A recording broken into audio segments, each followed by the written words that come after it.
L'histoire débute dans une sombre vallée où un jeune homme, Kanata, est poignardé à plusieurs reprises par une fille démente. Tandis qu'il se vide de son sang, elle rit de façon démoniaque, continuant de l'attaquer sans la moindre pitié. Bientôt, elle l'achève d'un dernier coup brutal, mettant fin prématurément à sa vie. Après sa mort, Kanata est transporté dans un nouveau monde où il ouvre les yeux face à un étrange homme vert qui le regarde. Incapable de parler, Kanata observe le vieil homme le nommé Gobru avant de lui fourrer de la nourriture dans sa petite bouche. Comme Gobru n'est encore qu'un bébé, il s'endort vite pour satisfaire les besoins de son jeune corps. Le lendemain, Gobru ouvre les yeux, bien reposé à côté d'un groupe d'autres bébés verts qui semblent être ses frères et sœurs. Il réalise alors qu'il est vraiment né de nouveau en tant que fils d'un gobelin. Un jour plus tard, Gobru se réveille enfant car les gobelins mûrissent très vite. Fort de sa nouvelle vigueur, il sort de la grotte prêt à tirer le meilleur de sa nouvelle existence. Le 4e jour, son père leur donne leur dernier repas et dit à tous ses fils qu'il est temps de partir chasser leur propre nourriture. Pour commencer, Gobru sort de la grotte et découvre un monde étrange, nouveau, avec des oiseaux et des plantes inconnues. Son frère, Gobkichi, le suit aussi, désorienté par ce nouvel environnement. Comme son frère a peur, Gobru le réconforte et l'emmène dehors pour chasser ensemble. Utilisant sa grande taille et sa force, Gobru observe Gobkichi chasser un lapin à cornes pour lui. Caché au sommet d'un arbre, Gobru bondit et tend une embuscade au lapin, réussissant à capturer la proie. Impatient de manger, Gobkichi s'approche du lapin, mais Gobru le frappe pour lui montrer sa place. Après cela, il brise la corne du lapin pour en faire une arme quand une étrange notification apparaît dans sa tête. Ensuite, Gobru donne à Gobkichi sa part du lapin et tous deux commencent à le manger. Le lendemain, Gobru et Gobkichi chassent 2 lapins grâce à leur travail d'équipe amélioré. Cette fois, Gobru obtient une corne de meilleure qualité de l'un des lapins. Après cela, Gobru prend une bouchée de la viande du lapin quand une voix lui dit qu'il a appris la compétence d'évasion. La voix lui rappelle sa vie passée où il possédait une capacité incroyablement rare, l'absorption, qui lui permettait de manger n'importe quel élément et d'en absorber les propriétés. Bien que Gobru puisse toujours absorber les capacités de tout ce qu'il mange, il doit prendre un nouveau départ, ayant perdu toutes les compétences de sa vie antérieure. Malgré tout, il pense pouvoir acquérir une grande puissance avec sa capacité actuelle, aidé par les monstres les plus forts du monde. Le lendemain, une fille nommée Gobmi s'approche de Gobru, impressionnée qu'il puisse déjà chasser des lapins à cornes, des créatures capables de tuer facilement un gobelin imprudent. Comme elle est si impressionnée, Gobru l'invite à les rejoindre pour leur prochaine chasse. Malheureusement, il commence à pleuvoir le lendemain, alors Gobru reporte la chasse et vérifie leurs réserves pour fabriquer de nouvelles armes. À l'intérieur, il découvre plusieurs femmes humaines captives utilisées par les gobelins adultes pour la reproduction. Cependant, il s'abstient d'intervenir, sachant qu'agir ne ferait qu'attirer des ennuis avec sa famille. Ensuite, Gobru prend une rame et commence à la travailler quand l'aîné Gobji s'approche de lui. Gobji pense que Gobru monte en niveau assez vite et lui demande de lui taper le front. Ce faisant, Gobru apprend qu'il est déjà au niveau 86, alors Gobji lui dit qu'il peut évoluer s'il atteint le niveau 100. Gobji repart ensuite, disant que de jeunes hobgoblins sont sur le point de revenir de leur chasse. Le lendemain, Gobru et Gobkichi chassent des serpents rouges avec Gobmi. Après leur chasse, les gobelins s'assoient pour manger et Gobru acquiert d'incroyables compétences de détection et de poison grâce à la viande de serpent. Après 3 jours ordinaires de plus, le groupe de Gobru décide d'explorer une grotte où ils sont attaqués par une nuée de chauves-souris. Gobru dit d'urgence à Gobmi de courir tout en forçant de Gobkichi à servir de bouclier. Il active ensuite son sort d'œil maléfique nouvellement acquis sur les chauves-souris, les étourdissant toutes et donnant au groupe l'ouverture nécessaire pour les abattre. Ensuite, Gobru obtient d'autres capacités de détection grâce à la viande de chauve-souris. Pendant qu'il mange, des gobelins jaloux observent depuis les buissons.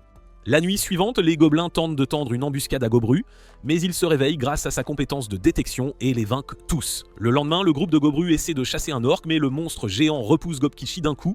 Gobmi repousse alors l'arme du monstre avec une pierre, ce qui donne aux autres la chance de l'achever. Ensuite, il prépare et mange l'orc et Gobru acquiert de nouvelles compétences d'orc.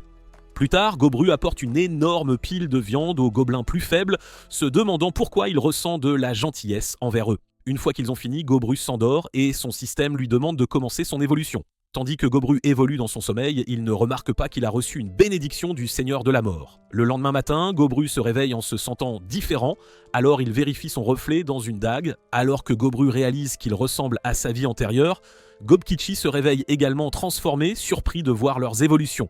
Gobmi commence à les aduler tandis que Gobji est stupéfait qu'ils aient évolué en un mois seulement. Gobkichi est curieux de tester ses nouveaux pouvoirs, alors Gobru se demande s'il veut chasser. Cependant, Gobkichi le défie en duel, ce qui fait que Gobru répond avec un sourire. Peu de temps après, les deux se dirigent vers la forêt, où ils s'affrontent et échangent des coups sur un terrain parfaitement égal. Gobkichi tente alors de porter un coup puissant, mais Gobru l'évite facilement. Après cela, il fauche Gobkichi d'un coup de pied, mettant fin au match. Alors que Gobkichi admet sa défaite, Gobru l'aide à se relever, mais remarque un étrange rugissement venant de loin. Prêt à affronter le danger, il dit à Gobmi d'apporter leur nouvelle arbalète. Au loin, une meute de loups charge vers la position des gobelins. Alors qu'ils ravagent la zone, les loups déchirent sans pitié un orc sans défense. Tandis que le groupe de Gobru observe la scène brutale depuis leur cachette, Gobru fait alors signe à Gobmi qui tire sur le chef des loups avec une arbalète. Enragés, la meute de loups commence à charger vers eux, alors Gobru et Gobkichi bondissent pour la combattre. Avec le soutien de Gobmi depuis l'arrière, ils déchirent facilement la meute de loups. Finalement, le chef de la meute tente d'affronter Gobru mais s'effondre et meurt de ses blessures. Gobru prend alors une bouchée de la chair du loup, acquérant de nouvelles capacités liées au leadership. Plus tard, Gobru donne tous les loups aux autres gobelins en guise de cadeau et leur dit de lui rendre l'appareil plus tard, avec la même quantité de proie. Comme ils ne savent pas chasser, les gobelins le supplient de les aider. Il accepte d'aider et propose même de leur fabriquer des armes. Alors tous les gobelins commencent à acclamer la générosité de leur nouveau chef, observant ses nouveaux subordonnés l'encourager. Gobru pense que ses compétences lui ont donné la chance parfaite de les mener à vivre comme il l'entend. Malheureusement, le lendemain, Gobru découvre que toutes les femmes humaines captives sont mortes après avoir consommé du poison. Ils transportent leur corps pour la crémation aux côtés de Gobji, pleinement conscients que les femmes ont choisi de mettre fin à leur jour pour échapper à la torture qu'elles auraient subie aux mains des gobelins. Une semaine plus tard, Gobru commence à entraîner tous les gobelins sous ses ordres, ayant acquis de nombreuses nouvelles compétences grâce aux monstres rares qu'il avait mangés. Bientôt, un groupe de personnes étranges commence à marcher vers le groupe de Gobru, alors il se prépare à les combattre. Gobji l'arrête rapidement, révélant que ces hobgoblins sont les pères de sa génération. Alors que les hobgoblins commencent à saluer leur jeune génération, Gobru réalise qu'ils ont capturé plusieurs femmes humaines ayant l'intention de les utiliser pour la reproduction. Même s'il comprend que les gobelins doivent se reproduire pour survivre, Gobru est toujours dégoûté par leur habitude d'enlever des femmes, alors il va confronter Hobkin, le chef hobgoblin, pour y mettre fin. Furieux, Hobkin saisit Gobru et le menace, mais une gobeline nommée Hobsato intervient et propose que les chefs des deux générations s'affrontent pour déterminer qui prendra les décisions. Hobkin accepte et peu de temps après, Gobru l'enveloppe dans ses fils comme un paquet cadeau. Tandis que Gobru est content de la compétence de toile qu'il a obtenue d'une araignée démoniaque, le mage hobgoblin Hobsé est impressionné par sa force. Ayant vaincu le chef, Gobru annonce sa propre loi et prend le contrôle de la tribu. Ensuite, il emmène les femmes humaines dans une grotte et leur dit qu'elles pourront y vivre en sécurité, expliquant qu'il a ordonné aux autres gobelins de ne pas leur faire de mal et qu'il prévoit de les ramener dans un village humain le moment venu. En échange de sa protection, il interroge les femmes sur le monde extérieur et apprend qu'elles voyageaient avec une caravane commerciale quand les gobelins ont attaqué et massacré tous leurs hommes. Entendant la promesse de Gobru de les protéger, les filles commencent à pleurer de soulagement. Le lendemain, Gobru apprend que l'une des femmes est forgeronne. 2 des 5 filles sont des sœurs douées en cuisine et en couture, une autre est alchimiste et la dernière est une guerrière débutante. Comme la guerrière est assez faible, Gobru décide de l'entraîner plus tard. Il reprend ensuite sa routine normale d'entraînement de tous les guerriers gobelins sous ses ordres. Une nuit, Gobru se réveille après avoir senti un danger. Pendant ce temps, Hobkin décide de se faufiler dans la chambre des femmes avec les autres hobgoblins, frustrés de ne pas pouvoir s'amuser. Avant que les gobelins ne puissent faire un geste, Gobru marche vers leur chef et l'abat. Il bat ensuite brutalement les autres et appelle Gobji à rassembler le reste des gobelins pour une exécution publique. Sous les yeux de tous, Gobru ligote tous les assaillants et les réduit en bouillie sanglante. Il rappelle aux autres gobelins que c'est ce qui arrive aux traîtres et ils hochent tous la tête solennellement. Quelques jours plus tard, Gobru essaie d'abattre un cheval à 3 cornes avec son arbalète. Cependant, les écailles résistantes de la créature supportent facilement la flèche. Alors il utilise sa toile d'araignée pour l'immobiliser et saute pour l'attaquer avec son arme lourde afin de briser son armure. Après avoir vaincu le cheval, Gobru mange une partie de sa chair, ce qui lui confère l'armure du cheval, la guérison et une incroyable compétence de triple poussée. Il la met rapidement à l'épreuve et découvre qu'il peut frapper une cible plusieurs fois d'un seul coup. Plus tard cette nuit-là, la fille aux cheveux roux se glisse dans le lit de Gobru. Alors, il la laisse dormir avec lui car elle a peur des intrus gobelins. Le matin, il se réveille avec une Gobmi jalouse dans ses bras également. Après cela, il sort et apprend que Gobmi a également évolué en Hobgoblin et qu'elle est chargée d'enseigner aux gobelins comment survivre et gérer leurs tâches. À ses côtés, Gobkichi sert de capitaine des combattants. Gobmi est placé à la tête de l'unité à distance. Hobsato supervise l'unité blindée légère et Gobse assume le rôle de chef de la force magique qui n'a actuellement aucun autre membre. Après avoir laissé son armée à ses capitaines désignés, Gobru s'enfonce plus profondément dans la forêt pour chasser des créatures rares. Là, il trouve un autre cheval à 3 cornes et essaie de l'abattre avec un nouveau sort offensif appelé Guy d'Ergue. Le sort tue le cheval d'un seul coup, surprenant Gobru par sa puissance. Après cela, Gobru s'aventure profondément dans la forêt, jusqu'à l'endroit même où Gobji l'avait averti de ne jamais entrer, car c'est le territoire du terrifiant roi de la forêt, l'ours cramoisi. Gobru rencontre un cheval à 3 cornes mort, facilement déchiqueté par les griffes redoutables de l'ours. Et peu après, l'ours lui-même apparaît pour l'affronter. Le voyant de près, Gobru est excité à l'idée de vaincre et de manger le roi de la forêt pour obtenir tous ses pouvoirs. Pour commencer le combat, Gobru déchaîne sa plus forte attaque sur l'ours. La créature lève intelligemment son bras pour bloquer, mais la puissance pure du sort le tranche net. Avec son mana complètement épuisé, Gobru ne peut que se concentrer sur l'esquive des contre-attaques incessantes de l'ours. Il riposte ensuite d'un coup de hache, mais la peau dure de l'ours l'arrête net. Ensuite, Gobru essaie de piéger l'ours avec sa toile d'araignée, mais il s'en libère facilement et lui crache une flamme brûlante. Pensant que sa flamme a réduit Gobru en cendres, l'ours rouge essaie de s'éloigner de la zone. Cependant, Gobru se cache derrière un arbre pour soigner ses blessures, choqué que cet ours ridiculement puissant puisse même cracher du feu. Pour le vaincre, il pense à une nouvelle stratégie et ressort pour combattre. Enragé, l'ours rugit contre Gobru, mais il tient bon et commence à courir vers lui. Alors que l'ours déchaîne un autre souffle de flamme vers Gobru, il le contrecarre avec un sort de glace. Malgré la meilleure tentative de l'ours, Gobru utilise son bouclier de glace pour réduire la distance et frapper l'intérieur vulnérable de sa gueule. Croyant avoir porté le coup de grâce, Gobru pense que le combat est terminé, mais soudain, l'ours le projette avec une patte massive, le faisant s'écraser à travers un rocher et des arbres. Mais heureusement, la bave noire de Gobru amortit l'impact. Malgré ses blessures, Gobru remarque que sa lame est coincée dans la gueule de l'ours, donc il ne peut plus cracher de feu. Sachant qu'il ne peut pas gagner sans se blesser, il se prépare à faire un sacrifice et charge de nouveau vers l'ours. L'ours se précipite également pour rencontrer l'attaque de Gobru, qui balance sa hallebarde vers lui tandis que la bête lève sa patte pour attaquer. Finalement, le bras de Gobru s'envole dans les airs et l'ours le déchire et lui transperce l'estomac. Cependant, la hallebarde de Gobru s'enfonce dans le cerveau de la bête, la vainquant enfin à un coup élevé. Il s'allonge et mange de la chair de l'ours, ce qui lui confère une multitude de force et de capacités incroyables. Peu après, le système s'active, car la quantité massive d'expérience supplémentaire qu'il a acquise en combattant l'ours déclenche une nouvelle évolution. Le système lui demande s'il souhaite évoluer, et il choisit oui. Quand il se réveille, Gobru sent immédiatement que son corps est différent, réalisant vite qu'il a évolué en ogre. Peu de temps après, il rentre chez lui sous sa nouvelle forme, stupéfiant tout le monde par son apparence radicalement changée. Une fois que tout le monde se remet du choc, Gobru se dirige vers les humains pour se procurer de nouveaux vêtements. Quand il entre dans la chambre des filles, elles sont instantanément terrifiées par son apparence rude et monstrueuse. Heureusement, elles se calment vite après avoir réalisé que c'est bien lui. Ensuite, il rend visite à la forgeronne qui prend sa hache pour la réparer et lui donne un couteau en pierre d'esprit qu'elle a fabriqué.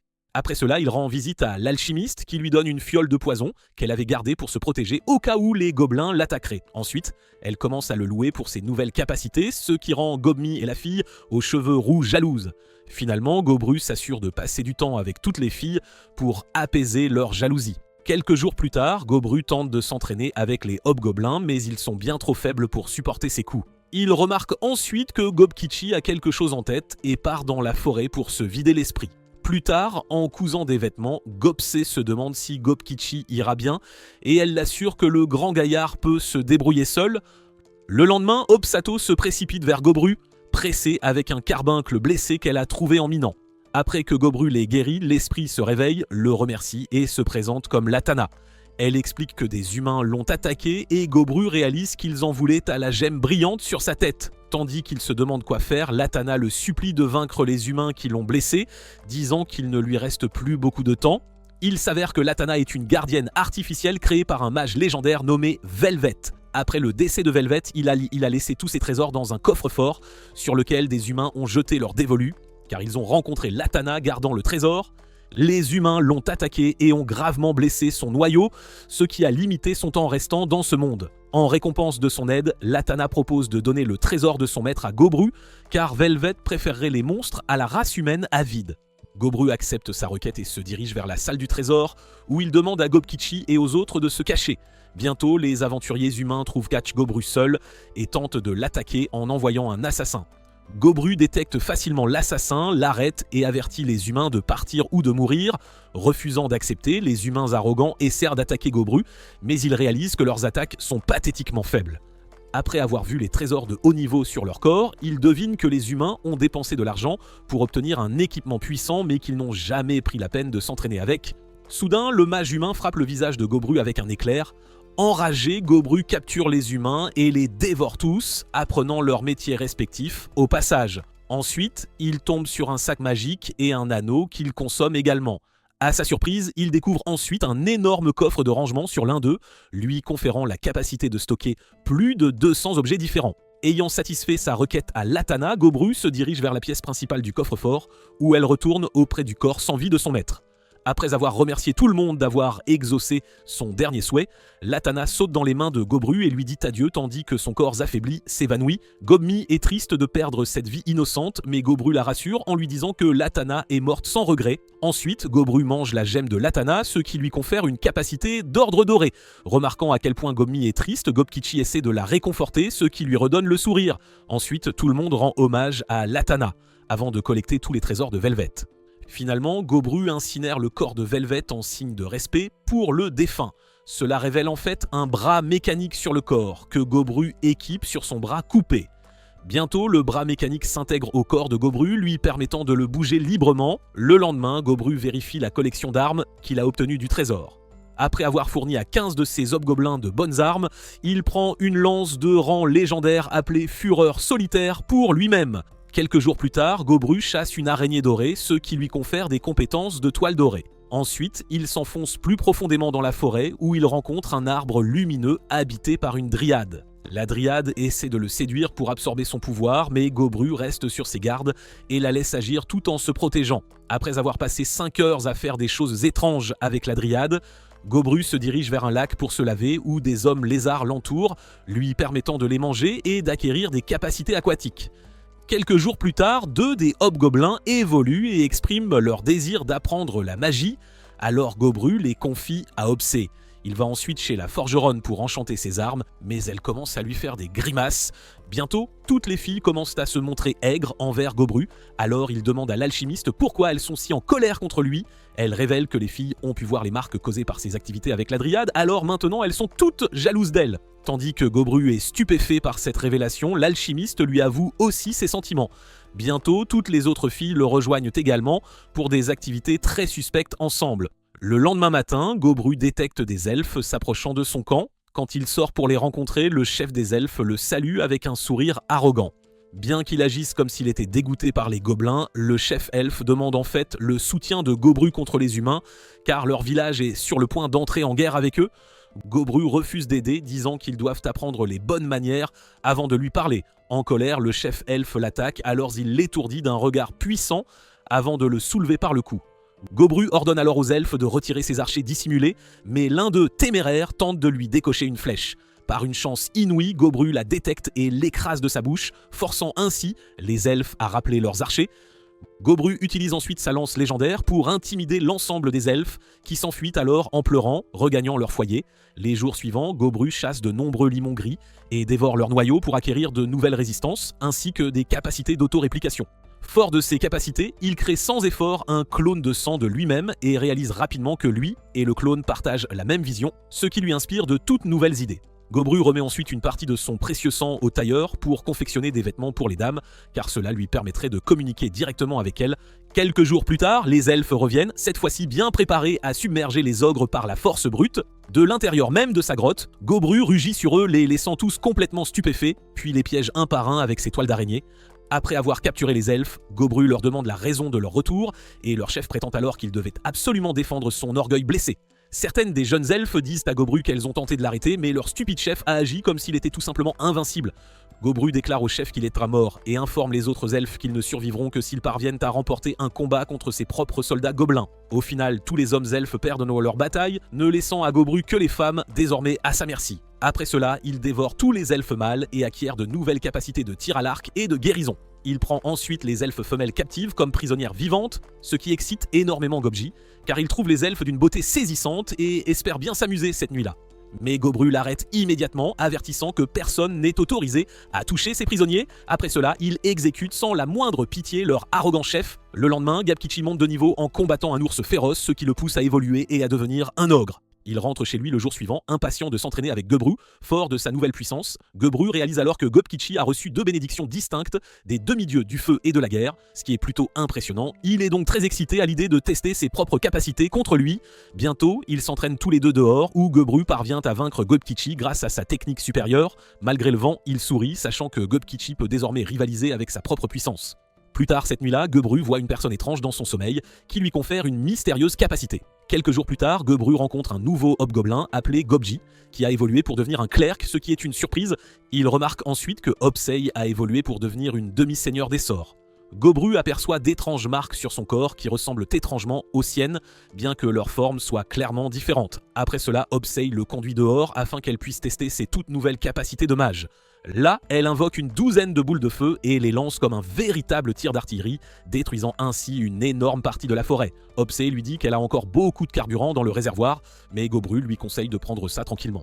Impressionné par sa force, Gobru se demande de quoi sa forme complète de seigneur des sorts sera réellement capable. Ensuite, il lui donne de l'équipement de sorcier, se demandant si par hasard, il est la raison pour laquelle tous les gobelins autour de lui évoluent si rapidement. Il réalise que la raison pour laquelle il monte 20 tons de niveau si rapidement était qu'il a pu chasser des trésors et de la viande exotique pendant que les gobelins étaient encore jeunes. Quelques jours plus tard, les hobgoblins plus âgés confrontent Gobru, lui annonçant qu'il quitte le village car ils se sentent bien trop éclipsés par la jeune génération montante. Gobru comprend parfaitement leur situation et leur permet de partir, ce qui les surprend grandement car il pensait qu'il les forcerait à travailler pour lui. Cependant, il remarque que les hobgoblins ne portent ni n'utilisent aucun de ces équipements, alors il leur donne un couteau spécial en mithril pour leur protection avant de les envoyer sur leur chemin. Le lendemain, Gobru rencontre un orque portant un humain mort doté d'une capacité unique, le dompteur de monstres. Il tue l'orque et dévore l'homme. De retour de sa chasse, il rassemble les jeunes gobelins, leur parle des hobgoblins partis, puis leur demande si, par insécurité, certains souhaitent aussi le quitter. Puisque aucun des gobelins n'a de problème, Gobru leur dit d'oublier tout cela et leur sert un grand festin. Dans les jours à venir, Gobru fabrique des boucles d'oreilles avec son sang destinées à la communication militaire avec ses partenaires. Il part ensuite pour d'autres chasses avec sa bande et Gob abat en fait un cheval à 3 cornes toute seule. Comme le cheval n'est pas mort de ses attaques, Gobru utilise sa compétence de dompteur de monstres sur lui et le transforme en un familier. Le lendemain, il trouve aussi un ours gris et des meutes de loups noirs, obtenant ainsi des tonnes de nouveaux familiers pour l'aider à la maison. Après cela, il est surpris quand il voit la guerrière rousse s'entraîner et combattre férocement contre un groupe de kobolds. En la regardant se battre, Gobru réalise qu'elle devient plus forte chaque fois qu'elle est confrontée à des situations difficiles. Bientôt, elle vainc 3 kobolds et demande à Gobru de la viande de ces créatures, alors il lui en donne volontiers. Après avoir mangé la chair, la femme marque une pause, sentant une capacité unique s'éveiller en elle. Elle part ensuite chasser d'autres monstres, et Gobru apprend que sa nouvelle capacité, nommée Noir Soldo, l'oblige à manger très fréquemment de la viande de monstres pour acquérir et maintenir ses puissants pouvoirs. Après avoir terminé son entraînement, Gobru apprend de Gobjai que des gobelins ont été attaqués par des humains, alors il se prépare pour la guerre elfes-humains. Le lendemain, Gobru se réveille devant une horde de kobolds se précipitant dans sa grotte, poursuivi de près par un troupeau de squelettes morts-vivants. Il invoque ses soldats gobelins pour combattre les morts-vivants et demande à l'unité de Gobmi de tirer. Comme leurs arbalètes n'ont aucun effet, Gobru scanne la horde de morts-vivants pour trouver une faiblesse. Il découvre alors qu'un général mort-vivant est en train d'invoquer tous les squelettes. Gobsado se défend contre un squelette, mais son coup le traverse en fait. Voyant cela, Gobru dit à tout le monde de briser les squelettes au lieu de les couper, et il se prépare à déchirer la horde de part en part. Bientôt, Gobru avance à l'arrière de la horde, les fauchant tous comme de l'herbe. Au final, il trouve le général mort-vivant, le vainc, puis dévore son crâne. Après avoir obtenu des capacités de magie et d'invocation de mort vivant du général, Gobru se dirige vers les kobolds pour s'en occuper. Ils se soumettent tous à lui et le remercient de leur avoir sauvé la vie. Il leur rappelle qu'il a utilisé leur race comme mannequin d'entraînement pour ses gobelins.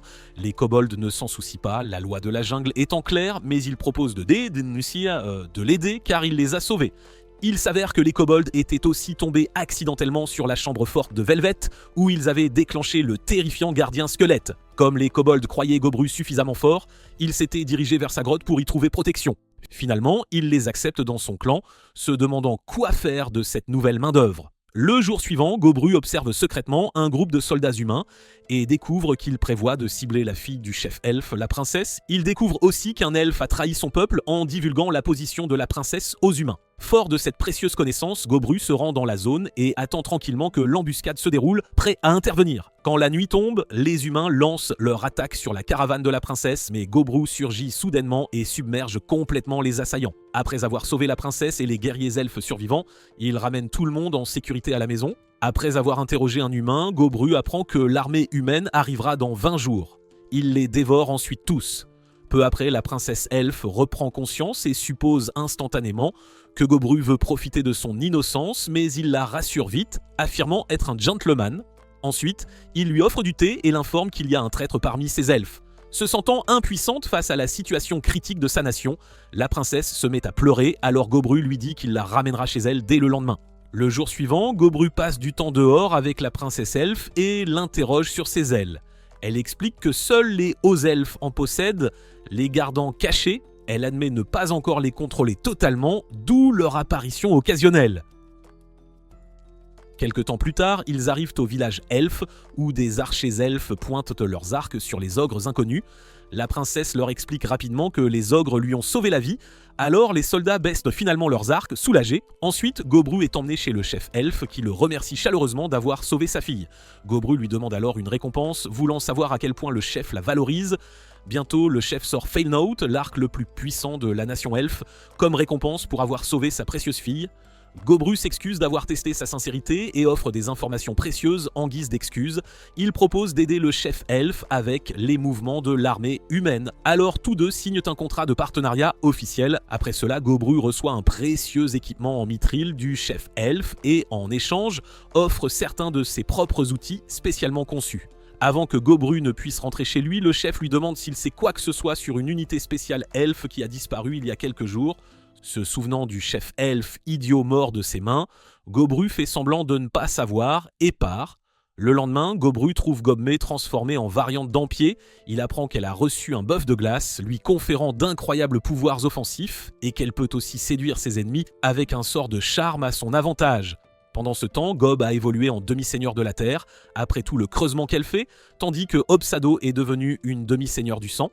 Avec ses nouvelles capacités, elle peut manipuler son sang pour en faire de dangereuses armes personnalisées. En regardant les filles évoluer, Gobru remarque encore plus de tatouages sur leur corps et se demande s'ils sont liés à lui. Ensuite, Gobzai arrive et suggère de renommer Gobru en Ogru, Gobkichi en Gorkichi, et les autres également pour marquer leur évolution. Ensuite, Ogru prépare davantage son armée avec des armes et de l'équipement et offre la boucle d'oreille de télécommunication à tous ses elfes capturés. Plus tard, il entraîne les elfes et les kobolds ensemble, les préparant ainsi pour leur prochaine bataille contre l'armée humaine. Malgré leurs armes en mithril, les kobolds et les elfes ne parviennent pas à endommager les squelettes blindés qu'il invoque, mais ils sont contents de s'entraîner en faisant partie de la bande. Il essaie ensuite de manger ses propres morts vivants, mais échoue à le faire. Il apprend aussi qu'ils ne peuvent pas durer au soleil, les squelettes brûlent simplement et disparaissent. Quelques jours plus tard, Ogru visite la grotte originale des kobolds et scelle leur entrée à la chambre de Velvet pour empêcher d'autres éruptions de morts vivants. Il les emmène ensuite chasser des monstres et rentre chez lui avec une vingtaine de loups noirs comme familiers. Après cela, il rentre chez lui et reçoit une hache améliorée de la forgeronne, qu'il a forgée grâce à ses pouvoirs nouvellement éveillés de forgeronne élémentaire. Le lendemain, Grikichi dit à Ogru qu'il a le béguin pour Earth, mais ne sait pas comment avouer ses sentiments. Grikichi supplie désespérément Ogru de l'aider, alors il lui dit d'être simplement honnête sur ses sentiments envers Earth. Plus tard cette nuit-là, Ogruichi dit à Earth qu'il l'aime. Le lendemain, il remercie Ogru. Se sentant énergique après une confession réussie, Ogru sourit, sachant qu'il avait en fait arrangé le coup avec Earth en demandant à Dami de la convaincre. Plus tard, il rencontre de formidables monstres insectes en chassant. Après les avoir consommés, Ogru débloque de nouvelles capacités d'exosquelette et les met immédiatement à l'épreuve. Il essaie ensuite de le frapper et découvre que l'exosquelette possède une incroyable ténacité et des capacités d'auto-régénération. Ensuite, Ogru enlève l'exosquelette, mais cela le laisse nu car ses vêtements ont été utilisés pour fabriquer l'armure. Après avoir mis de nouveaux vêtements, il s'envole dans les cieux pour pratiquer le vol en utilisant ses ailes d'insectes nouvellement acquises. Quelques jours plus tard, la guerrière rousse demande à Ogru de s'entraîner avec elle. Après l'entraînement, il rend visite à 2 forgerons elfes qui travaillent sur des armes spéciales pour lui. Il dit ensuite à Forgeron Fille de commencer la production en masse d'arbalètes à répétition pour son armée. Ensuite, il se rend chez l'alchimiste qui lui montre un clou en os noir qu'elle a créé à partir du général mort-vivant et qui a le pouvoir de geler sa cible sur place. Fière de sa création, elle offre le clou à Ogru en souvenir, un geste apprécié. Le jour suivant, plusieurs elfes viennent à leur grotte au nom du chef pour demander leur aide contre l'armée humaine. Alors qu'elle continue de se rapprocher de la forêt, l'elfe demande à Ogru de vaincre les humains, quel qu'en soit le coût, absolument. Il accepte donc le travail. Avant de lui donner un bracelet de communication pour le chef elfe, Ogru rassemble son armée et annonce à tous qu'ils ont été embauchés pour une mission. Il révèle qu'ils sont devenus une véritable compagnie de mercenaires après leur contrat professionnel et les nomme la compagnie de mercenaires Parabellum. Avec 73 de leurs soldats et montures les plus forts, Ogru part éliminer les forces humaines. Grâce aux précieuses informations de ces clones de sang, ils atteignent bientôt une garnison de l'armée humaine, prêts au combat. En dehors de la barrière, il utilise son bras mécanique pour lancer une flèche puissante qui la brise en 1000 morceaux. Ensuite, Earth bloque la voie d'évasion des humains avec des murs de terre permettant à Dambi et Spellsé de les anéantir tous avec leurs attaques dévastatrices. Ogru invoque ensuite sa légion des morts vivants pour éliminer les traînards, mais un groupe de soldats humains d'élite riposte. La chef humaine remarque Ogru donnant des ordres aux morts vivants, reçoit une amélioration de vitesse de son mage et charge droit sur lui. Malheureusement pour elle, il bloque facilement son attaque et la projette au loin. Ensuite, il commande à son équipe de tuer tous les hommes du côté humain et de capturer leurs plus belles femmes. Pendant que les autres ogres déchirent les humains, la jeune chevalière parvient en fait à frapper Ogru avec son attaque la plus puissante. Bien qu'Ogru ne se sente pas blessé, la commandante le distrait pendant que le mage charge un sort de dragon destructeur. Le mage lance son attaque vers Ogru, mais il pousse l'humaine de côté pour la sauver, puis se défend en déployant de multiples boucliers magiques. Au final, Ogru parvient à neutraliser le dragon et ramène les femmes chez lui comme prisonnières. Ensuite, il rencontre le chef elfe qui le remercie de son aide. Après la fête, Ogru donne aux prisonnières humaines des boucles d'oreilles spéciales et obtient d'elles de précieuses informations sur les mouvements de l'armée humaine. Il envoie ces informations au chef elfe, expliquant que les humains se déplacent avec plusieurs escouades dispersées, car les chemins forestiers sont étroits. Quelques jours plus tard, Ogru calcule le chemin que prendront les principales forces humaines et se met en embuscade avec sa bande, attendant le moment propice. Bientôt, plus de 500 soldats d'infanterie humaine et plus de 100 mages avancent à travers la forêt. Mais Ogru est entièrement préparé à les gérer. Il signale à ses gobelins qui brisent l'aileron des arbres et lancent d'énormes rochers pour bloquer les forces humaines. Après que les rochers aient écrasé 200 soldats humains, l'unité à distance élimine le reste tandis que les autres humains tombent dans ces pièges soigneusement préparés. Au final, les 100 humains survivants créent un mur solide ensemble pour tenter de survivre. Ogru voit que ses gobelins ont du mal à vaincre la force humaine restante, alors il ordonne à Greshichi de charger et de prendre leur commandant en otage. Greshichi accepte et charge immédiatement droit sur eux sans hésiter. Pendant que les mages humains tentent d'arrêter son avance avec leur sort, il les traverse facilement et renvoie leur commandant en arrière qui se sent excité d'avoir un adversaire si fort et digne de ce nom. Malgré l'immense pouvoir de Greshichi, le commandant humain esquive ses attaques et l'engage dans un combat féroce. Quelques minutes plus tard, Greshichi malmène le commandant et le capture, alors ils rentrent tous chez eux, la mission accomplie. Ensuite, Ogru demande au commandant pourquoi les humains attaquent les elfes et apprend qu'ils cherchent une médecine elfe secrète pour guérir la maladie terminale de la princesse humaine. Ogru soupire, surpris que l'humanité fasse la guerre à tout un pays juste pour sauver une seule personne. Quelques jours plus tard, Ogru organise des exercices d'entraînement en groupe pour tester les capacités de leadership de ses commandants actuels. À la fin de ces exercices, Greshichi et Bloodsado se retrouvent avec 0 victoire. Ogru réalise donc qu'ils sont horribles en stratégie. Pendant ce temps, le commandant humain demande à Ogru un match d'entraînement. Intrigué par sa force, impressionné par son courage face au danger, Ogru le loue et place une barrière protectrice autour de lui avant le match.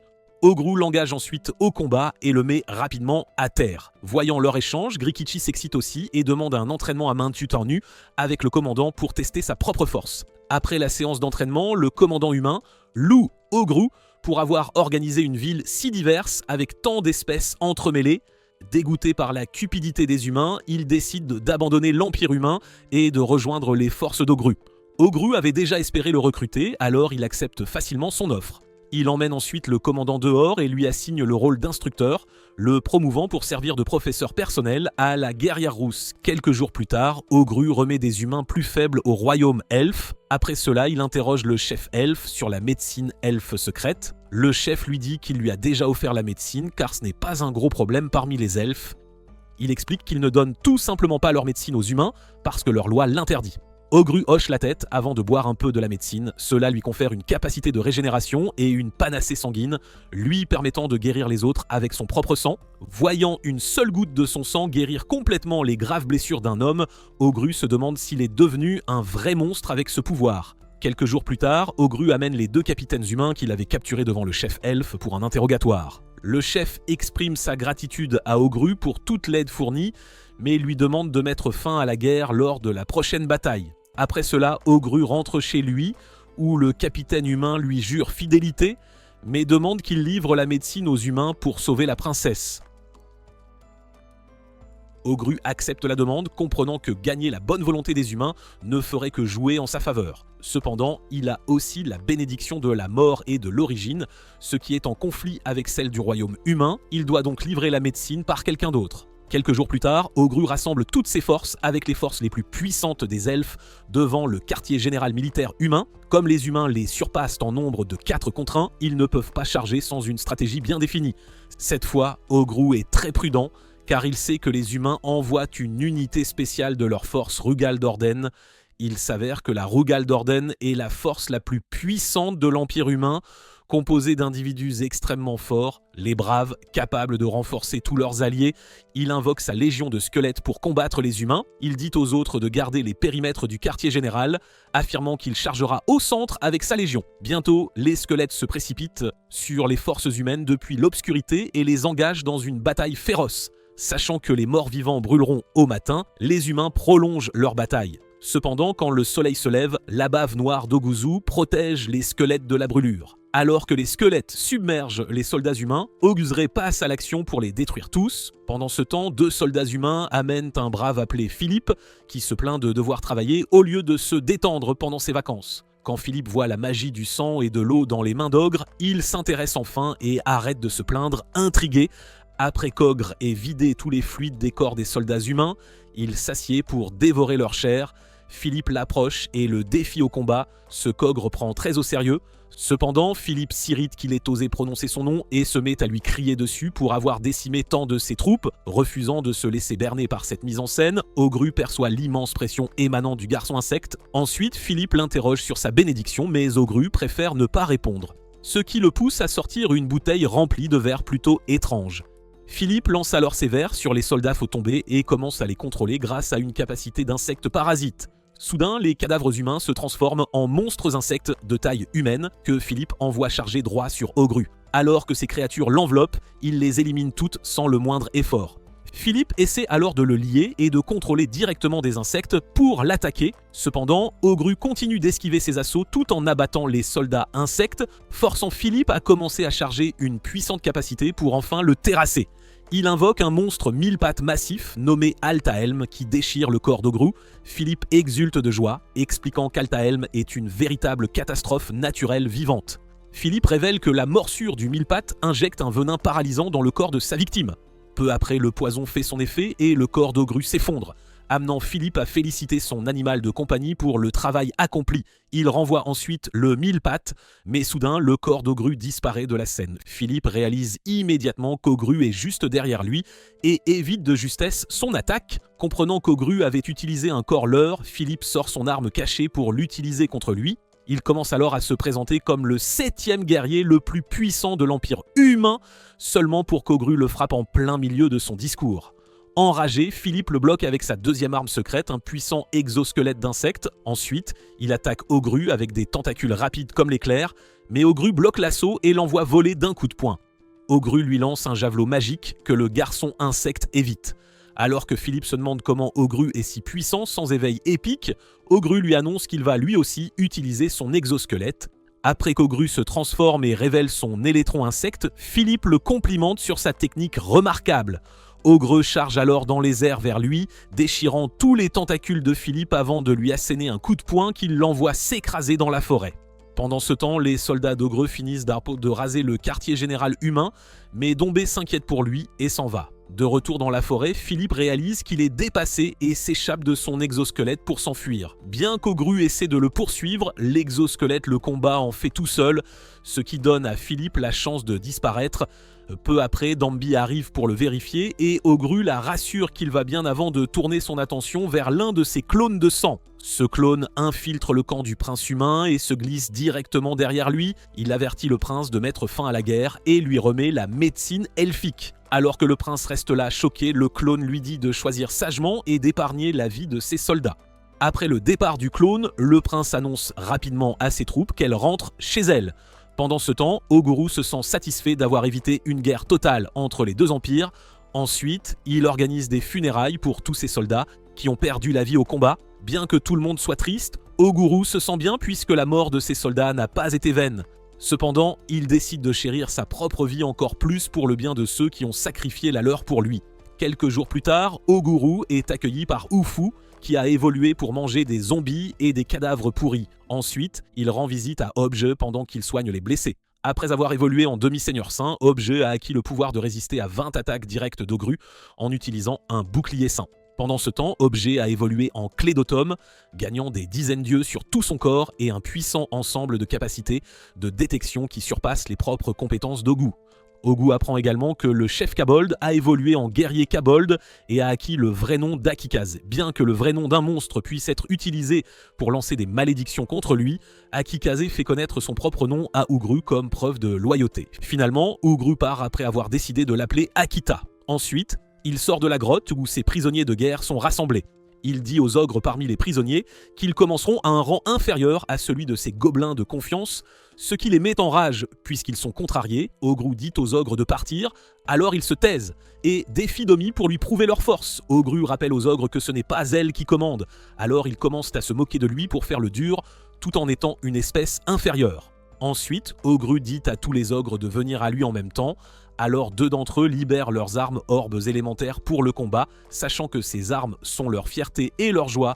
Ogru brise complètement leur attaque à venir et les envoie voler. Ensuite, il défie les ogres restants et les élimine également. Soudain, un cerveau de singe surgit de nulle part et projette Ogru contre un rocher.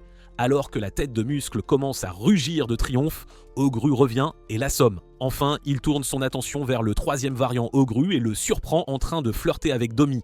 Enragé, Ogru le réduit en bouillie, ce qui ne fait qu'attirer le bizarre Ogru vers lui à la place. Ensuite, des monstres capturés par les humains remercient Ogre de les avoir sauvés et lui jurent fidélité. Après cela, Ogre laisse ses nouveaux soldats sous l'entraînement d'Ogre Kitsch et rend visite à sa forgeronne. Il essaie de l'aider avec de nouveaux forgerons nains avant d'utiliser une capacité de synthèse pour créer des bottes à partir de matériaux de monstres.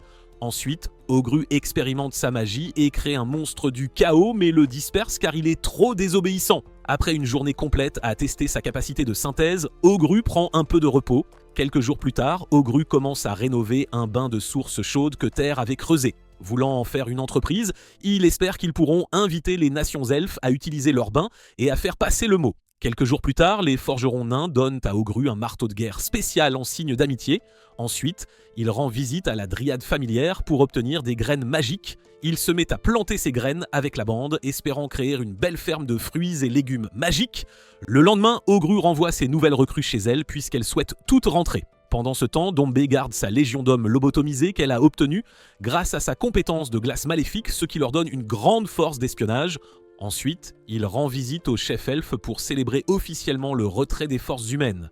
Ogre se demande si c'est bien pour les elfes d'interagir autant avec d'autres espèces.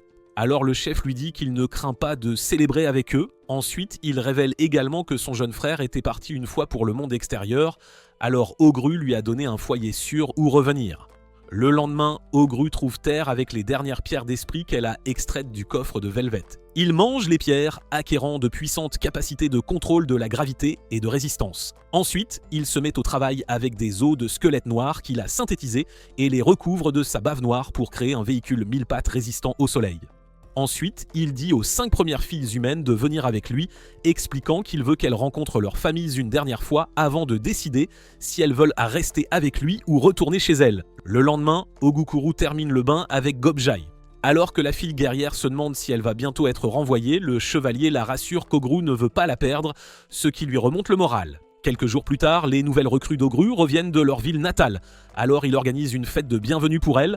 Ensuite, il commence à planifier de quitter la forêt, voulant que tout le monde explore le monde et devienne encore plus fort. Après quelques jours de préparation, Ogru divise tout le monde en 4 groupes avant de partir pour la ville de Trint avec les filles, prêt à leur montrer à nouveau leur ville natale. 6 jours plus tard, il arrive en ville, mais les gardes s'alarment en voyant un ogre géant transporter des filles innocentes. Après avoir expliqué les choses aux gardes, ils obtiennent enfin la permission d'entrer dans la ville où Ogru réserve une chambre d'hôtel pour tout le monde. Sachant que les filles avaient été kidnappées et amenées dans sa forêt, Oguru dit à toutes les filles de décider si elles veulent vivre en ville dans les prochains jours. Même si cela lui fait mal de leur donner ce choix, il décide quand même d'agir de manière désintéressée. Après avoir expliqué la situation aux filles, Ogru fait enregistrer sa compagnie de mercenaires à la guilde de la ville. Ensuite, il prend une forme humaine pour que les gens cessent d'avoir peur de lui et commencent à explorer la ville pour en apprendre davantage sur les traditions locales. Soudain, des bandits sautent sur Ogru dans une ruelle, alors il les tue et les mange. Il remarque des anneaux étranges sur les mains de tous les bandits et se demande s'ils travaillaient pour une organisation. Ensuite, Ogru entend un jeune homme se disputer avec un ravisseur pour qu'il libère sa princesse. Alors que les ravisseurs forcent l'homme à terre, Ogru les interrompt et les assomme. Cependant, il les laisse en vie pour traquer leur principale cachette avant de donner au jeune homme un appareil de communication pour tout problème. Plus tard, Ogru découvre l'emplacement de la cachette du ravisseur et amène le jeune homme avec lui. À l'intérieur, il localise et sauve la princesse, après quoi Ogru met le bâtiment entier en feu. Après avoir sauvé la fille, il dit au garçon de garder le kidnapping secret et d'agir comme si la princesse était juste indisciplinée. Le garçon pense qu'il devrait dire au roi pour augmenter la sécurité de la princesse, mais le soldat d'Ogru l'avertit qu'il sera exécuté pour l'avoir laissé kidnapper en premier lieu. Après que le garçon accepte de garder le secret, Ogru rentre chez lui. Quelques jours plus tard, il reçoit un appel de Hobji et apprend que quelques-uns de leurs gobelins ont donné naissance à des bébés en bonne santé. Ensuite, Ogru retourne voir les filles humaines et leur demande si elles veulent qu'à vivre dans leur ville natale. Toutes lui disent qu'elles iront partout où il sera, ce qui le laisse agréablement surpris. Quelque temps plus tard, la princesse Rubilia rend visite à Ogru pour le remercier de l'avoir sauvé. Sachant qu'Ogru a une compagnie de mercenaires enregistrée, elle lui dit qu'elle a un travail pour lui. Alors que Rubilia dit à Ogru qu'elle veut qu'il l'escorte jusqu'à la capitale royale, il est surpris qu'une si petite fille puisse lui tenir tête alors qu'il est sous sa forme d'ogre. Il refuse instantanément son offre et lui dit de trouver ses propres gardes. Cependant, la princesse lui dit que ses gardes sont trop stricts. Alors Ogugru lui crie dessus pour l'avoir accablé d'une tâche insignifiante. Il essaie de la convaincre de reculer, mais elle lui offre une plaque d'or entière en paiement de la mission.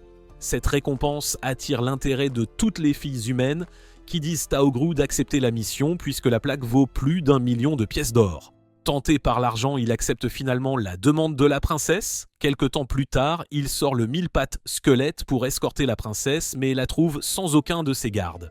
Pensant qu'il aura des problèmes pour escorter une princesse sans garde, Ogru lui dit de gérer les conséquences elle-même. Ensuite, alors qu'ils voyagent à travers le pays, le groupe rencontre un troupeau de monstres buffles. Après avoir abattu quelques buffles pour leur viande, Ogru fait en sorte que certains d'entre eux tirent son véhicule pour déguiser le 1000 pattes géant en dessous. Au fil des jours, Rubilia se retrouve dans toutes sortes de problèmes en jouant avec des monstres sauvages. Quand vient le temps de l'entraînement, elle rejoint son chevalier et Ogru juste au cas où cela l'aiderait à l'avenir. Après s'être reposée, la caravane repart et le chevalier informe Ogru que leur prochaine route est divisée en 3 longueurs différentes. Bien qu'il puisse bon an dû prendre le chemin le plus court, le chevalier avertit Ogru de ne pas le faire, car les aigles félises, les oiseaux les plus forts de la région, ont un nid dans cette zone. De plus, ces aigles ont un aigle de jade comme chef, un monstre puissant doté d'une bénédiction spéciale. En entendant cela, Ogru s'excite et décide de partir à la chasse aux aigles. Quelques jours plus tard, leur caravane passe près du nid de l'aigle, alors Ogru abat certains des oiseaux pour les transformer en KFC. Ensuite, il remarque l'aigle de jade devant et avertit tout le monde de rester à l'intérieur de la calèche. Après un certain temps de combat, Ogru ne revient pas à la calèche, alors tout le monde commence à douter s'il peut même affronter le monstre féroce. Quand ils regardent hors de la calèche, ils sont tous horrifiés de voir Ogru sans un bras. Cependant, il reste calme et mange simplement son propre bras, ce qui lui permet de régénérer ses membres manquants. Ensuite, Ogru utilise son exosquelette pour augmenter ses pouvoirs avant d'attraper l'aigle de jade avec ses toiles d'araignée. Au final, l'aigle perd toute sa force à cause du poison sur la toile, ce qui permet à Ogru de le faire tomber au sol. Après la chute massive, l'aigle perd lentement sa force et meurt. Ogru remarque un étrange noyau à l'intérieur de son corps et apprend que ce noyau rare est un grand trésor que l'on ne trouve que chez les monstres bénis. Ensuite, il mange la chair de l'aigle, ce qui transforme ses ailes d'insecte en ailes maléfiques. Rubilia demande à Ogru pourquoi il consomme toujours les monstres qu'il vainc, une question qui lui rappelle instantanément quelqu'un qui lui a posé la même chose dans sa vie passée. Il dit à Rubilia qu'il mange ses proies comme une forme de paiement pour leur avoir ôté la vie. Afin de survivre et de se développer grâce à leurs capacités, Ogru mange leur chair, pensant que cela lui transférera également les rancunes et les regrets de la proie morte comme forme de compensation. Son explication surprend Rubilia qui reste silencieuse sur la question pendant un certain temps. Après un peu plus de voyage, la caravane atteint un petit village appelé Mason. Là, les villageois sont terrifiés par les bêtes et se rassemblent pour les combattre. Alors Rubilia les calme avec l'emblème de sa famille royale. Une fois les villageois calmés, ils offrent à la princesse un festin complet en guise de bienvenue. Le lendemain, la caravane repart une fois de plus, et Ogukuru remarque que les sœurs cuisinières ont l'air épuisées. Il leur demande ce qui ne va pas, alors les sœurs lui disent qu'elles sont juste épuisées après avoir préparé le festin pour le village. Quelques jours plus tard, Ogukuru arrête la calèche car les ventres des sœurs commencent soudainement à gonfler. Bien qu'elles aient été enceintes depuis un certain temps, Ogru est surpris de voir leur ventre gonfler en quelques minutes. Il appelle Gobjai, qui lui apprend que les bébés ogres drainent beaucoup de nutrition du corps de leur mère pour naître rapidement. Bien que les femmes ogres n'aient aucun problème avec cela, les sœurs Cook ne sont qu'humaines, donc leurs corps ne peuvent pas supporter le drainage soudain de leurs ressources. Dans les prochains jours, Oger précipite la calèche dans l'espoir de trouver une ville où les femmes pourront accoucher en toute sécurité. Malheureusement, les corps des filles commencent à s'affaiblir rapidement, alors Ogru arrache sa propre chair pour les nourrir. Les filles refusent de blesser leur propre mari, mais Danby leur rappelle qu'Ogru est assez fort pour régénérer ses membres.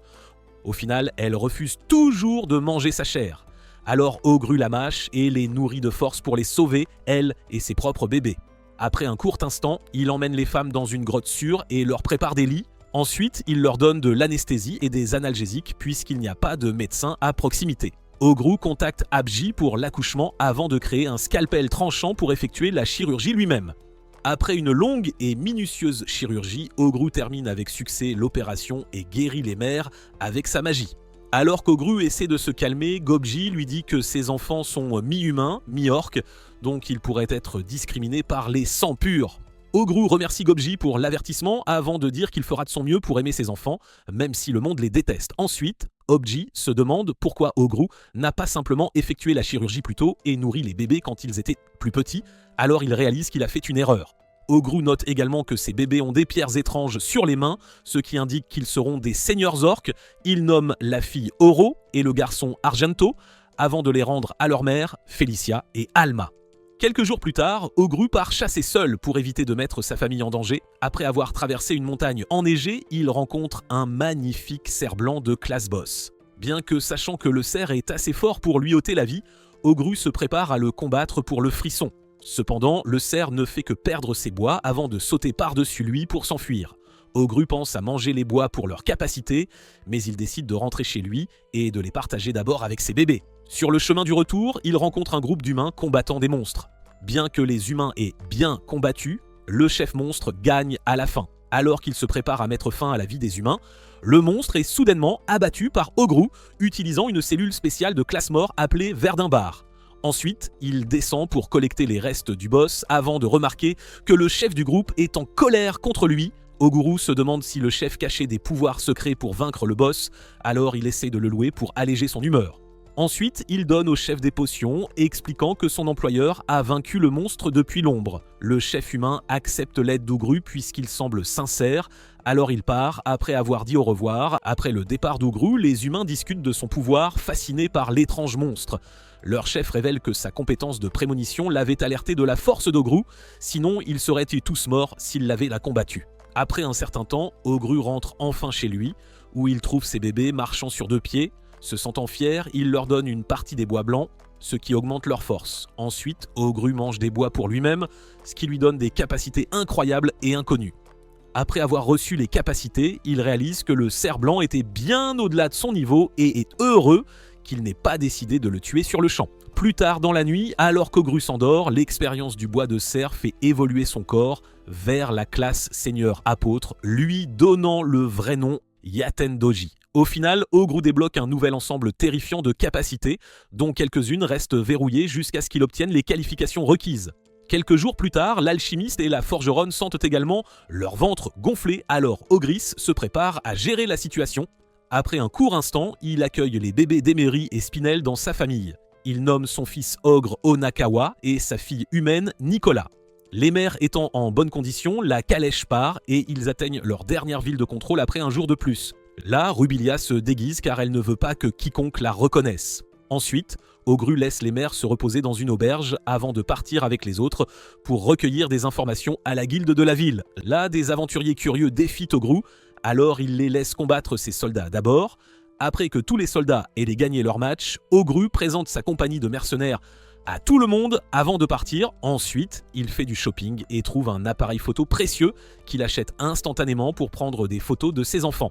Plus tard, cette nuit-là, Ogru contacte les autres groupes de gobelins, contactant Bloodsado en premier. Il apprend qu'ils vont bien et Spels a appris beaucoup de nouveaux sorts avec de l'argent qu'elle a gagné grâce aux primes de bandits.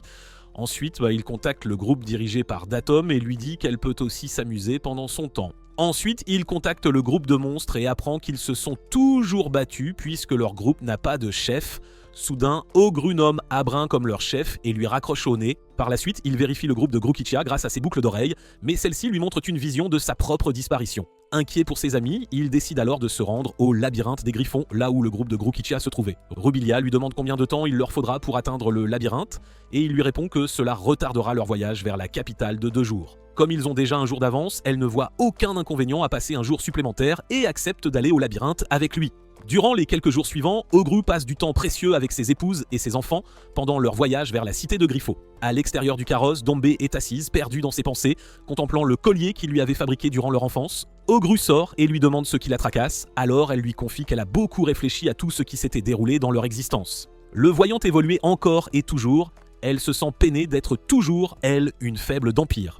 Dombé se sent aussi très insécure car elle n'a pas pu donner d'enfant à Ogru. Alors il la rassure en lui affirmant qu'il ne perdra jamais son amour pour elle, uniquement pour cette raison. Après un certain temps, le groupe atteint enfin la cité de Griffo, où il se dirige vers son labyrinthe principal. Alors qu'il s'approche, Ogru surprend quelques aventuriers se plaignant d'un boss minotaure incroyablement dangereux, apparu de manière aléatoire dans le labyrinthe. En entendant parler de ce minotaure, il contacte le seigneur de la ville et l'informe que ce minotaure est probablement son vieil ami, Gressichi. Le seigneur explique que plusieurs groupes d'aventuriers sont déjà descendus pour abattre le minotaure, alors Ogru attend patiemment à l'extérieur. Bientôt, Gressichi et Hurt en sortent. Ayant évolué en des formes gigantesques, Gressichi taquine Ogru pour être devenu plus petit, alors ce dernier rappelle au grand homme que c'est bien lui qui a tant grandi.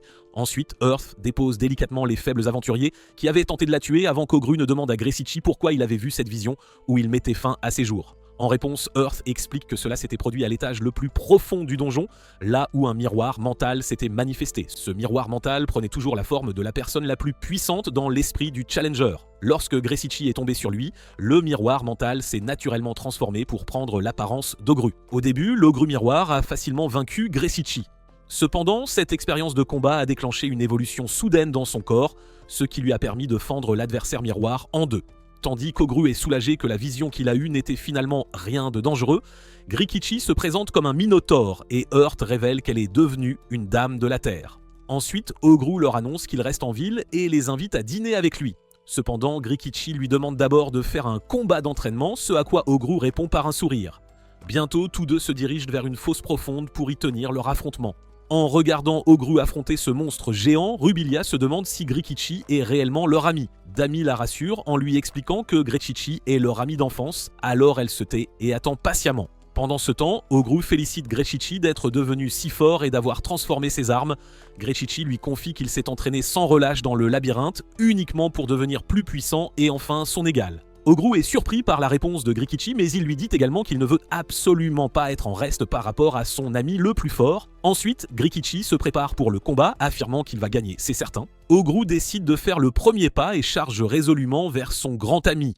Alors qu'ils s'affrontent, Grechichi repousse Ogru avec son immense force, puis il bondit vers lui en un clin d'œil et s'abat, forçant Ogru à esquiver le coup. Ogru réalise que bien qu'il puisse éviter l'élément foudre de Grechichi, grâce à sa résistance, il n'a absolument aucun moyen d'éviter les dégâts de sa bénédiction de feu. Voyant son incroyable force et son contrôle élémentaire, Ogru est stupéfait que Grechichi soit devenu si puissant juste pour devenir son égal. Ensuite, il bondit vers lui pour lui montrer sa propre force et l'engage avec sa lance. Alors que Grechichi part le coup, Ogru profite de son imposante taille et l'attaque par derrière, là où il ne peut absolument pas voir. Cependant, Grechichi parvient à détecter les attaques d'une façon ou d'une autre et les disperse avec sa hache. Puis, alors qu'Ogru fait un bond en arrière, Grechichi utilise son bouclier pour créer un taureau fantôme qui charge droit sur lui. Ensuite, Grechichi commence à repousser Ogru avec son bouclier, alors ce dernier utilise finalement une compétence nommée pouvoir adamantin transcendantal. Cette compétence décuple ses pouvoirs au-delà de ses limites et permet à Ogru d'arrêter le taureau de Grechichi net dans sa course. Ensuite, il projette le géant dans le ciel avant de l'attaquer avec un barrage dévastateur de coups de lance, observant les lances repousser Grechichi. La jeune fille aux cheveux roux remarque qu'Ogru utilise un art spécial des 1000 lances. Bientôt, les attaques d'Ogru deviennent encore plus intenses alors qu'il continue de repousser Grechichi, mais le Minotaure enragé se protège avec un mur de flammes. Puis il saute dans le ciel pendant qu'Ogru est distrait. Ogru se retourne rapidement et tire sur Grechichi avec une déflagration rocheuse, mais ce dernier utilise son bouclier comme un skateboard pour bloquer tous les tirs entrants. Cependant, Ogru parvient tout de même à atteindre son corps avec les roches. Pensant avoir gagné, soudain le Grechichi enragé devient complètement berserk et libère une aura flamboyante qui s'élève dans le ciel. Alors que les spectateurs se protègent dans l'ombre des flammes, Grechichi réalise son erreur et se calme enfin. Ogru lui dit que s'il n'avait pas contrôlé ses flammes en les maintenant vers le centre de l'arène, il aurait pu blesser de nombreuses personnes innocentes. En colère, il utilise une compétence d'œil maléfique pour immobiliser Grechichi avant de l'assommer d'un uppercut pour lui donner une bonne leçon. Alors qu'il frappe son vieil ami, cela rappelle à Ogru la toute première fois qu'il a donné une leçon à Grechichi. Quelques jours plus tard, la caravane arrive enfin à la cité royale. Alors qu'il s'approche d'oreille de la ville, Ogru se souvient avoir combattu Grechichi durant une journée entière avant de finalement partir. Bientôt, ils entrent par la grande porte de la ville et Ogru est vraiment impressionné par son infrastructure avancée. Après être entré, ils commencent à marcher à pied et Rubilia conduit Ogru directement vers son château. Un peu plus tard, le groupe atteint le palais Imbourg et les filles sont stupéfaites que la famille royale vive dans un manoir si opulent. Cependant, le garde de Rubilia leur explique que ce palais est en réalité la résidence privée de Rubilia, la famille royale possédant de nombreux autres palais dispersés dans toute la ville. En entendant cela, les filles sont choquées par une telle richesse, tandis que Rubilia se retourne pour remercier Ogru de sa protection. Ensuite, elle lui dit de rester à son palais pour la nuit, pendant qu'elle prépare une récompense toute spéciale pour ses services. Par la suite, tout le monde se régale d'un délicieux déjeuner et dîner dans les grandes salles du palais, avant d'aller dormir dans l'une de ses spacieuses chambres. Alors qu'elles se couchent toutes, les filles sont choquées par leur taille gigantesque et leur incroyable douceur. Le lendemain, Rubilia donne à Ogru sa plaque d'or en guise de récompense avant de lui remettre une lettre de recommandation personnelle. Elle explique que cette lettre lui permettra d'entrer et de sortir de la capitale à volonté sans nécessité de statut noble. Bien qu'Ogru prenne la lettre, il se demande pourquoi Rubilia lui fait confiance avec un permis aussi sensible. Elle explique qu'elle a déjà observé à quel point Ogru est méticuleux dans le choix de ses batailles. Elle sait donc qu'il n'osera pas risquer de se mettre à dos son royaume en commettant quoi que ce soit d'illégal. Tenant la carte, Ogru réalise que la princesse espiègle l'a observé tout ce temps tel un joli faucon. Par la suite, Ogru dit au revoir à la princesse et à son chevalier, puis laisse quelques-uns de ses clones de sang dans la capitale. Ensuite, il commence à rentrer chez lui à bord de son carrosse. Sur le chemin du retour, Dami se sent toujours en insécurité car Grechichi l'a également laissé derrière. Après avoir entendu cela, Ogru lui demande à quel niveau elle se trouve. Elle lui dit qu'elle est au niveau 89. Alors Ogru la rassure en lui affirmant qu'il restera avec elle tant qu'elle continuera d'essayer de devenir plus forte. Cela remonte enfin le moral de Dombé, alors Ogru arrête le carrosse et se prépare à l'entraîner. Bientôt, il invoque de puissants géants grâce à sa magie de conjuration afin que Dombé puisse s'entraîner contre eux. Après un certain temps, elle vainque plus de 30 trolls massifs, alors Ogru lui dit de prendre un peu de repos. Soudain, Domi tombe d'épuisement, alors Ogru la ramène au camp.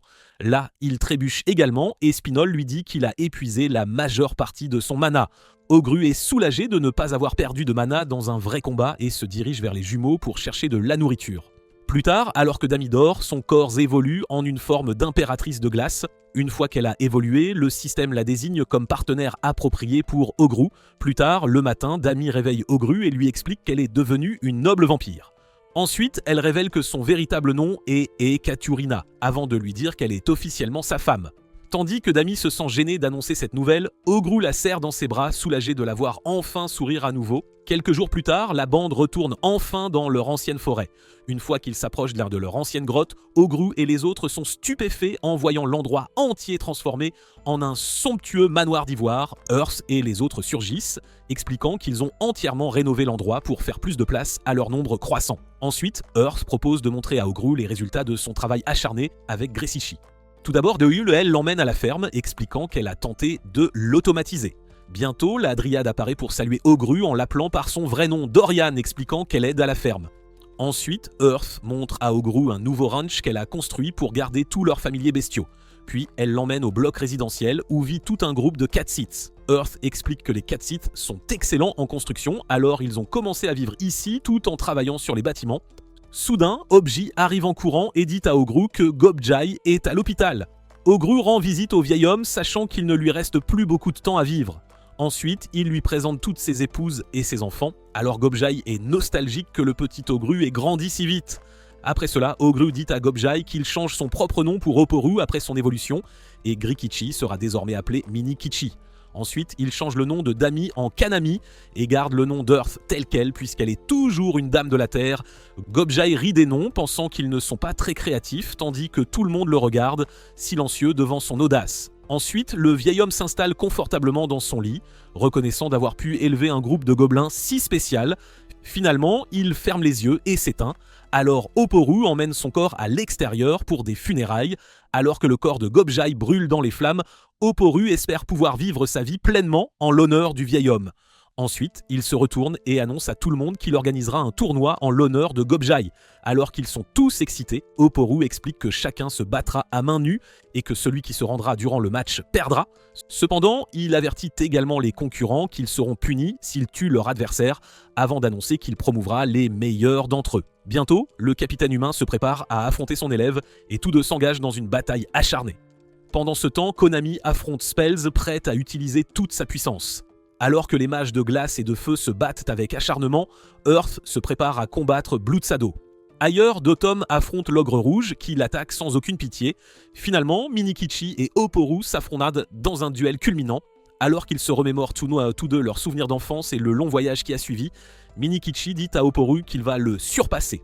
Alors que les deux s'affrontent, tout l'environnement est déchiré par leur incroyable combat. Après chaque match, Oporu se classe premier du tournoi, suivi de Minikichi.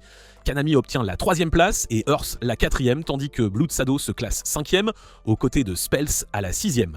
Pendant ce temps, Neki et Faki, les ogres, se classent respectivement 7e et 8e, tandis que le chevalier d'acier et Gufu se retrouvent à la 10e place. Enfin, Reedhead, Genki et Dotom se classent 11e, 12e et 13e, terminant ainsi dans les meilleurs placements. Tandis qu'Oporu est satisfait des résultats de ses capitaines, les jumeaux préparent un grand festin pour tous les concurrents.